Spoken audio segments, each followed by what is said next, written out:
All right, so in this lesson, let's talk about groups.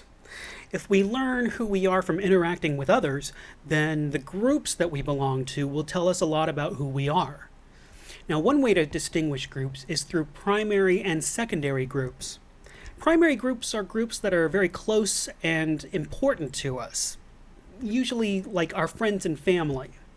Secondary groups are more like the groups that we belong to but aren't as emotionally intimate with. They're often there to achieve a goal or accomplish a task, like a book club or a homeowners association. Another way we distinguish groups is between in-group and out-group. Now, the easiest way to distinguish this is our in-group is us, and any out-groups are them. Groups that we belong to that help form part of our identity are in-groups. Out-groups are groups that we don't belong to. They are not like us.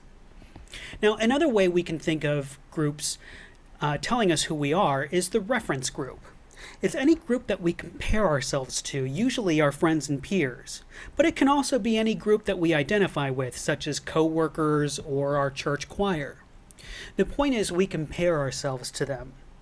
How much are we like them? Are we as successful as them? It could even be the sense that maybe we don't like our coworkers, so we're going to do everything that we can to outshine them in the workplace, right? Now, one thing to keep in mind when reading this chapter is that many sociologists distinguish between the instrumental, which means the goal or task-oriented, and the expressive, which means the emotional.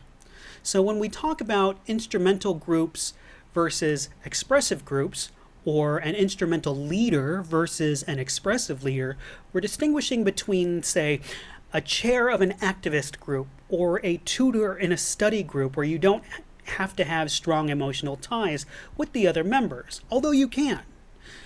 An expressive group involves stronger emotional ties, like your close friends or your family.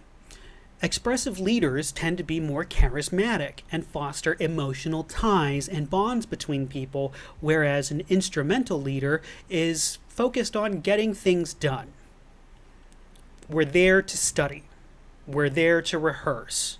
We're there to lobby the city council, something like that.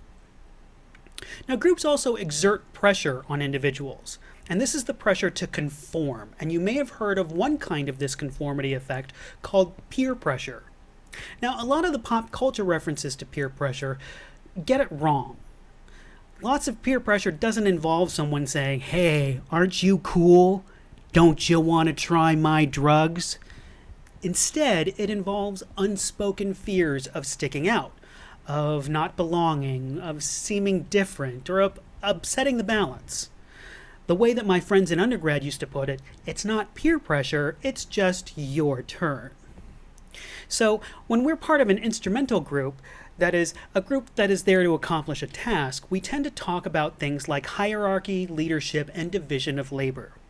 These things also happen in expressive groups, that is, groups that are there for emotional reasons, like friends and family. Ever notice in some friend or family groups that some people just seem to take charge of decision making?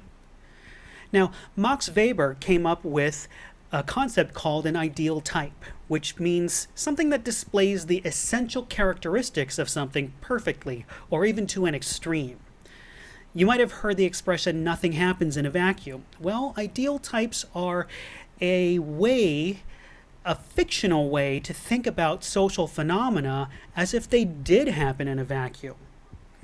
And bureaucracy is the ideal type of a formal organization. Usually it's some kind of a business or a government operation.